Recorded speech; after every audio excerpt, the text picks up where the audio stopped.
Sungguh menakutkan, Nabi Musa tiba-tiba pingsan dan tak kuat ketika ingin melihat wujud Allah Subhanahu wa Ta'ala. Dikisahkan, Nabi Musa merupakan nabi yang diutus Allah untuk membimbing kaum Bani Israel. Nabi Musa menyampaikan risalah Allah kepada kaumnya berupa kitab Taurat. Nabi Musa adalah putra Imron dan Yukabat.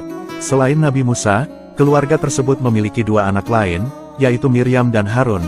Nama Nabi Musa disebut sebanyak 136 kali dalam Al-Quran yang tersebar dalam 34 surah. Nabi Musa adalah keturunan Nabi Ishak dari jalur Nabi Yakub, kemudian Nabi Yusuf.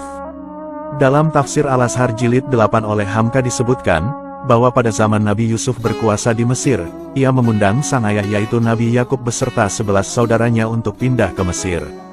Kelak inilah yang dinamai Bani Israel. Nabi Musa lahir pada masa kekuasaan Raja Firaun. Dan semasa hidupnya, Nabi Musa harus menghadapi kezoliman Raja Firaun sang penguasa Mesir. Mukjizat dari Allah membuat Nabi Musa mampu membelah lautan hingga akhirnya menenggelamkan Firaun bersama para pengikutnya. Setelah semua kejadian dihadapi Nabi Musa, beliau pernah berdoa kepada Allah untuk menampakkan dirinya.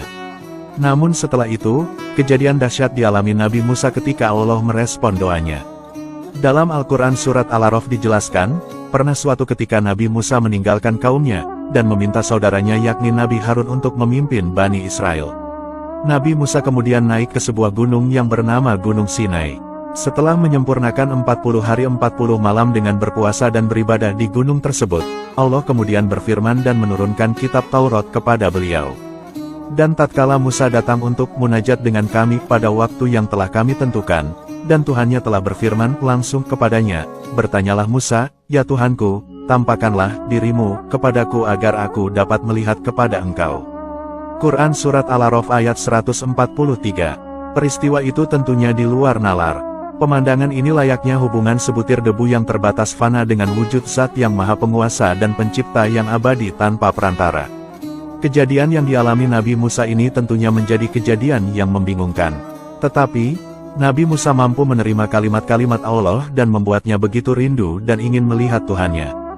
Kerinduan Nabi Musa alaihissalam kepada Allah Subhanahu wa Ta'ala lantas membuatnya lupa akan siapa dirinya. Ia meminta sesuatu yang tidak seharusnya dilakukan oleh manusia di muka bumi. Nabi Musa meminta penglihatan agung dan ingin mengetahui Allah Subhanahu wa Ta'ala, didorong juga oleh kesamaan rindunya dan gejolak cintanya terhadap Allah. Namun, Allah kemudian menjelaskan, bahwa Nabi Musa tidak akan bisa melihat Allah karena pasti ia tidak akan mampu memandangnya.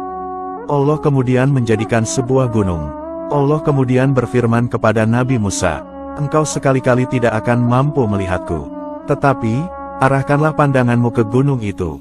Maka jika ia tetap pada tempatnya, niscaya engkau dapat melihatku. Quran Surat Al-A'raf ayat 143. Gunung tersebut tampak begitu kokoh berdiri dan lebih kecil keterpengaruhan dan responnya daripada manusia. Allah lalu memberikan testimoni kepada gunung yang besar dan kokoh itu. Apabila saat Allah menampakkan diri kepada gunung itu dan gunung itu masih berdiri kokoh, maka tentunya Nabi Musa bisa melihat Allah dengan matanya. Lantas, bagaimana bentuk penampakan Allah itu? Dalam hal ini tentunya manusia tidak bisa menyifati dan mengidentifikasinya. Hal ini karena tidak ada satupun yang berasal dari Rasul. Al-Quranul Karim sendiri juga tidak mengatakan apapun. Tetapi, apa gerangan yang terjadi ketika Allah menampakkan diri kepada gunung itu? Allah Subhanahu wa Ta'ala berfirman, tatkala Tuhannya menampakkan diri kepada gunung itu, dijadikannya gunung itu hancur luluh. Quran Surat Al-A'raf ayat 143. Kejadian itu sungguh luar biasa, di mana gunung tersebut kemudian hancur berantakan dan rata dengan tanah. Nabi Musa yang menyaksikan kehancuran gunung itu lantas tidak kuat dan langsung jatuh pingsan. Saat itu, Nabi Musa benar-benar merasa takut sekali karena telah lancang meminta sebuah permintaan di luar nalar manusia. Nabi Musa menyadari batas kemampuannya sebagai manusia bahwa ia telah melakukan permintaan di luar batas atau melebihi batas. Maha suci dan maha tinggi Allah yang tak mungkin manusia dapat melihatnya dengan mata telanjang. Setelah Nabi Musa sadar dari pingsannya, Nabi Musa kemudian bertaubat dan memohon ampun atas permintaannya yang melebihi batas. Selain kisah tadi, Nabi Musa dikenal juga nabi yang memiliki banyak sekali mukjizat yang luar biasa. Di antara mukjizat beliau yaitu tangan yang bisa memancarkan cahaya. Dikisahkan, Tangan Nabi Musa yang bercahaya bermula ketika tangan beliau dikempitkan ke ketiak lalu dikeluarkannya. Mendadak tangannya bercahaya sampai menyilaukan mata Raja Firaun. Karena tidak kuat, Firaun memintanya untuk menyembunyikan tangannya. Namun kala itu, Nabi Musa malah difitnah sebagai tukang sihir dengan tujuan memecah belah umat. Allah pun memberikan mukjizat padanya berupa tangan bercahaya.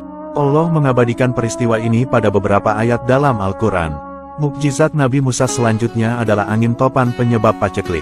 Dikisahkan, pada zaman Nabi Musa pernah terjadi paceklik panjang yang memicu kelaparan. Allah menurunkan angin topan yang memicu hal tersebut karena perbuatan Firaun yang sudah melampaui batas dalam menentangnya. Lalu, di saat badai itu berhenti, justru masyarakat kala itu kembali melalaikan Allah dan kembali menjadi sombong lagi. Mukjizat Nabi Musa selanjutnya adalah memukul tongkat untuk mengeluarkan air. Dikisahkan, suatu hari Nabi Musa memohon kepada Allah untuk memberikan sumber air bagi kaumnya. Lalu, Allah memerintah Nabi Musa untuk memukul batu menggunakan tongkatnya. Setelah memilih batu dan memukulnya, keluar sebanyak 12 sumber mata air yang mencukupi kebutuhan tiap-tiap suku dari kaumnya. Semoga kisah ini bermanfaat. Wallahu a'lamu bishawab.